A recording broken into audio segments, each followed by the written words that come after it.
Hi, all. The idea for today's recording has been bouncing around in my head for years. And usually, as each election cycle comes, I get more and more interested in doing it. And then as we get deep into the election cycle, I get worried about um, sounding biased or partisan. But I'm also quite aware that what happens is as soon as the election passes, my field to do the speech drops a bit. And so if I don't speak now, it probably won't come out for another 2 years. I am recording this on November 4th. Tomorrow is the 2024 elections.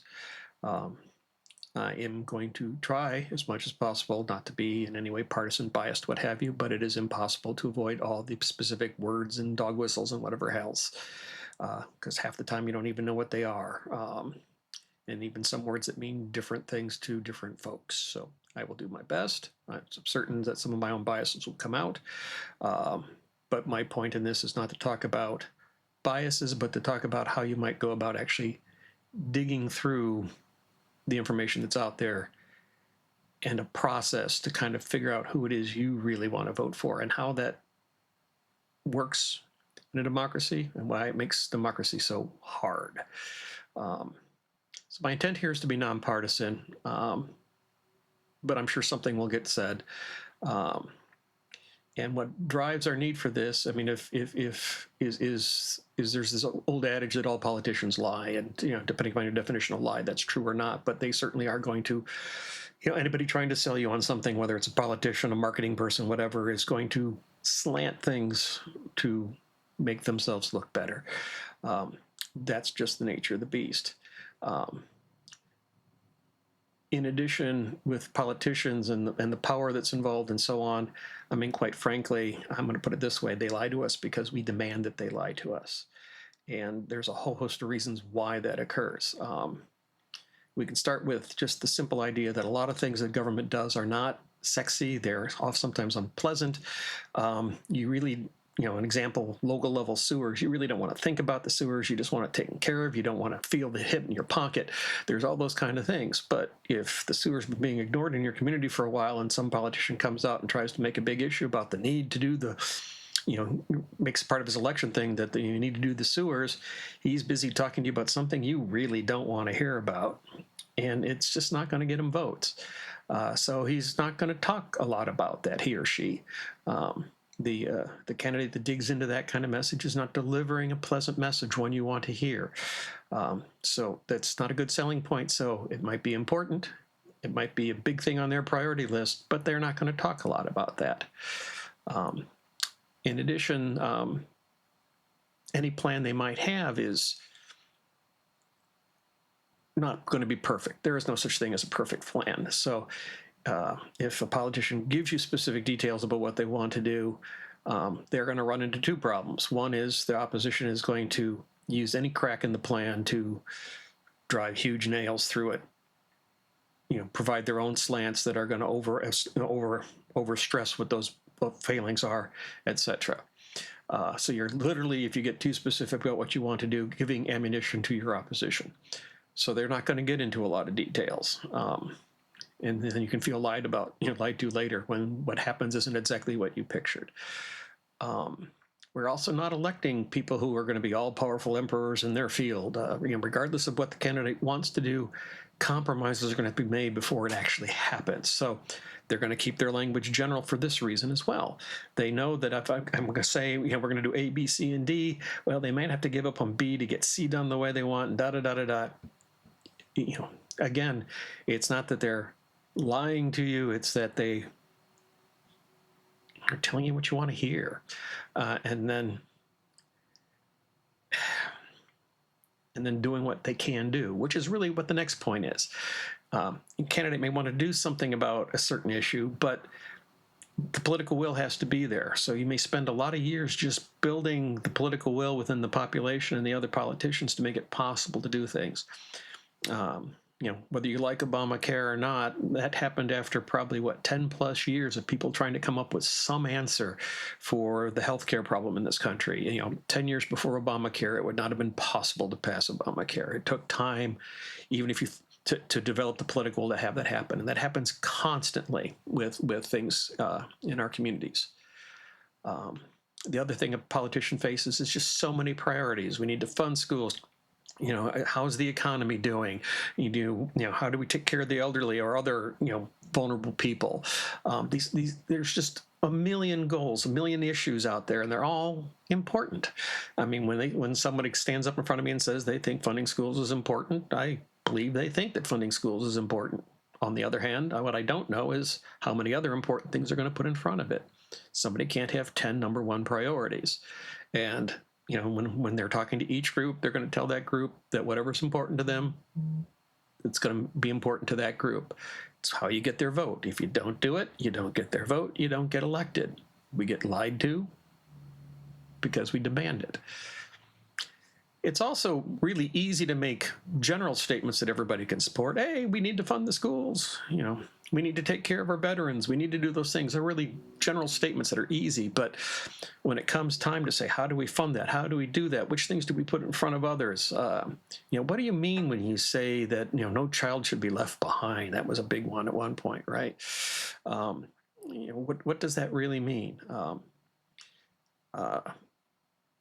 If they get specific like that, again, they're going to start losing votes. It's just the reality of human nature.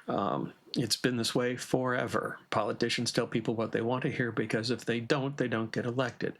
So even if you are the whitest of white knights, you really want the job because you want to go in and you want to fix what's wrong and fix the problems in the community and do all that kind of stuff, you still have to get elected before you can get a hold of the levers that let you do that.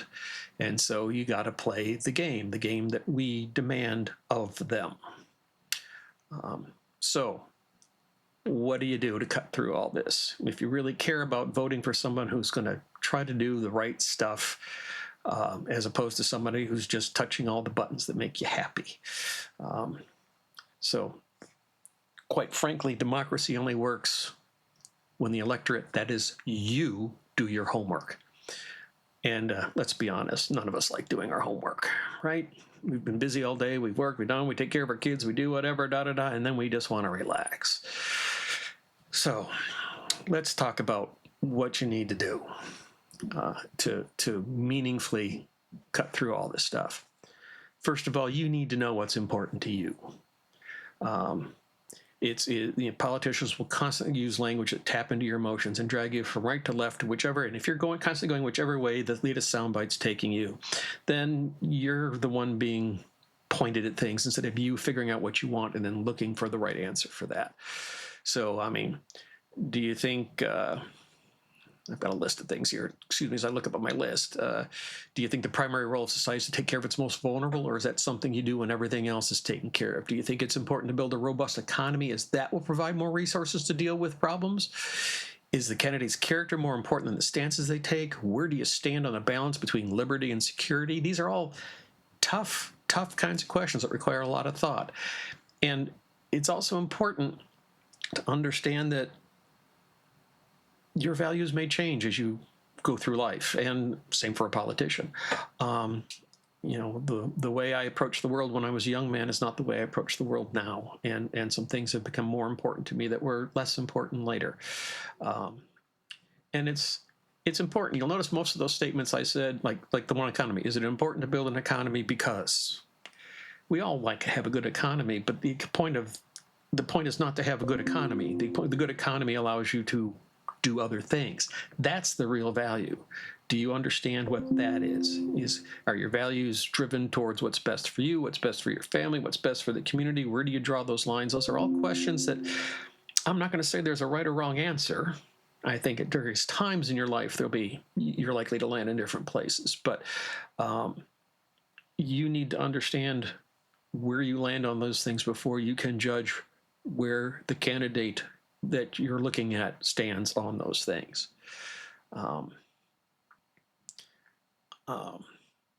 That's probably the hardest one. That's one that's a constant throughout your life.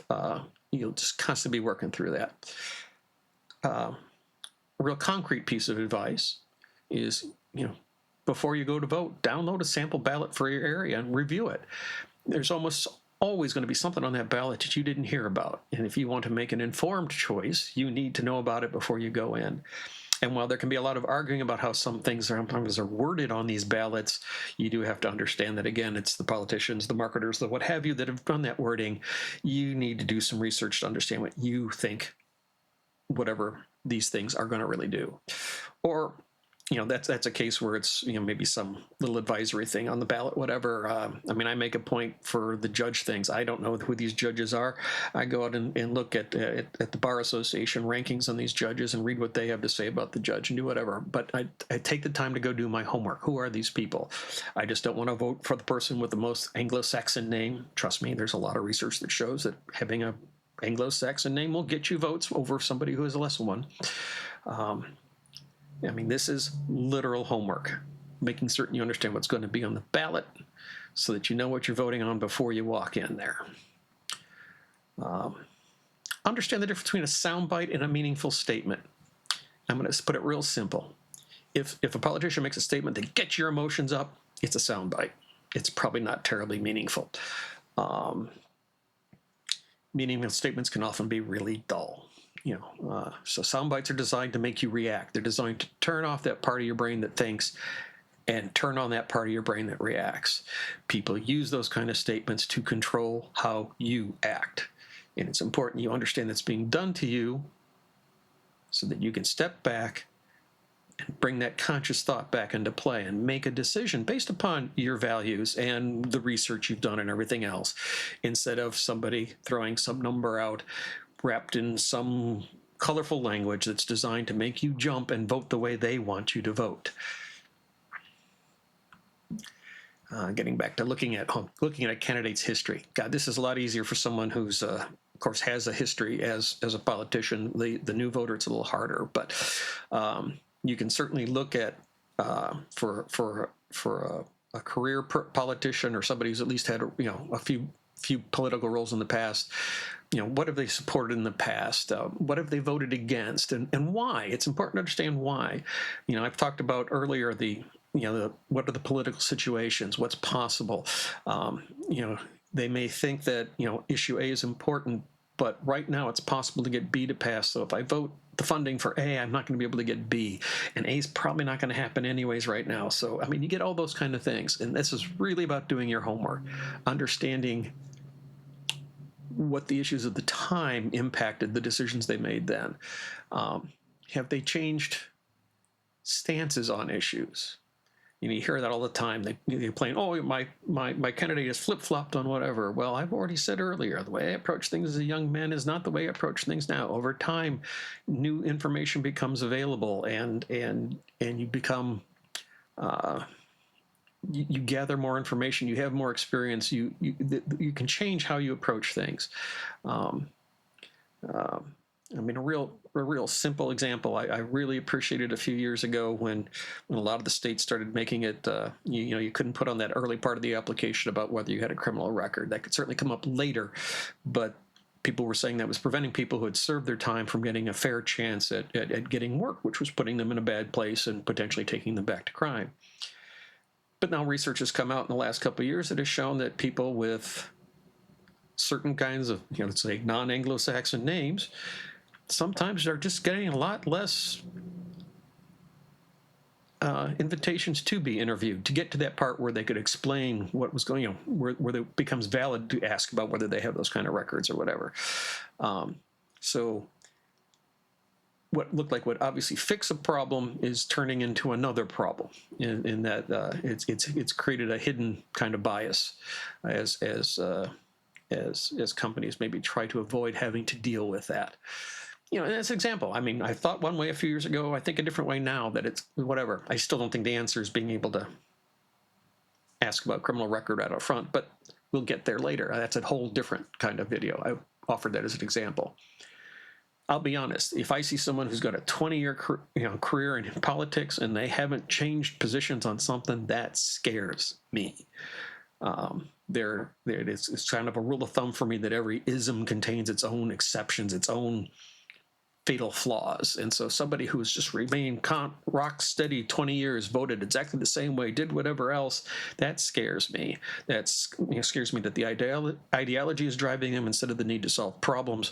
It's, and that new data and changing times does not seem to be impacting how they see the world. So now, to be fair, if within a single election cycle somebody's going A, not A, not A, they're obviously just saying whatever they need to say to get through, the interview in front of them, and your homework will show that. And that's exactly the kind of person I'm not likely to vote for. But again, be aware that where you're seeing this information from, the opposition is going to selectively pick statements out to make somebody look bad. So if they're providing a really nuanced kind of statement on an issue, it's probably providing opportunities for selective editing to make them look like they're flip-flopping all over. Make certain, again, you do your homework. You understand the whole statement, the context in which the statement was offered. Look at their campaign staff and the advisors they hire. Who are they surrounding themselves with? That'll tell you a lot about whose opinions they value and who they're going to be beholden to later. Are these the people that you want the leaders you're electing to be beholden to? Are these the kind of people you want the leaders you're electing to be going to for advice? It's, real simple. Instead of looking at what they say, look at who they surround themselves with. Finally, look at their campaign staff. Is it in turmoil? Is there constant turnover in the staff? Are people quitting and being hired? And, if their staff's in constant turmoil, it means they're not doing a good job of managing their own staff. It means they probably have not been doing a good job of stating their own messages about where things are supposed to be. They're not doing a good job about communicating those messages internally. They're doing a bad job of vetting the people they hire. There's a whole host of things that could be leading to it, but it says they don't know how to manage this staff. And quite frankly, except for maybe small local politicians, and even then, if you're a mayor, you're going to be managing a staff of people. When you start talking about something like a governor of a state or the president of the United States, you're talking about managing a bureaucracy that makes any company look small. If they can't manage their staff, if it's an executive position and they can't manage their campaign staff, I'm really scared about their ability to manage the government staffs they're going to have to deal with. Legislative office, a little different, but still, if they can't get the messaging straight within their own staff, I have a feeling they're going to have a hard time being consistent about anything in the future.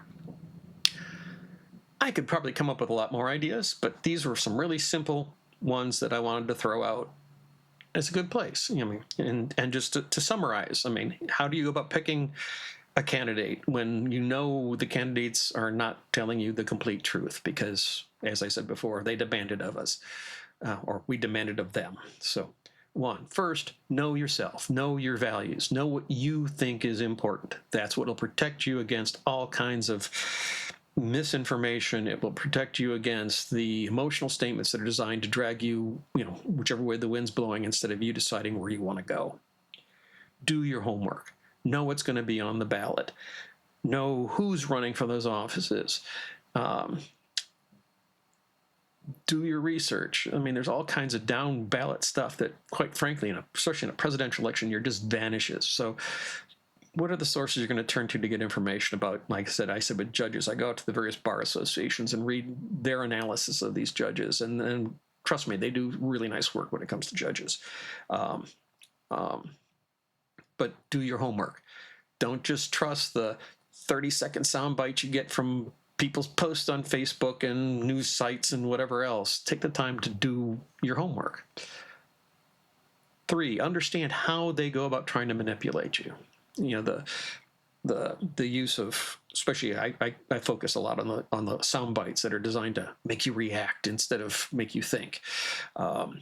Do they constantly throw out accusations without any support? There's all kinds of things. I could put together a whole checklist of things that I just consider, bad marks. If the person does this, that's a bad mark. And just a very small number that I would consider disqualifying. But that's a whole nother video I could do. look at the history of the person. That's usually a lot easier for somebody who's got a political career as opposed to the newcomer. But look at their history. Look at what have they supported in the past. And understanding what else was happening in that time. So again, you understand the context. Really take the time to understand not what the candidate is saying right now, but what their history tells you about what they truly put in front of other things.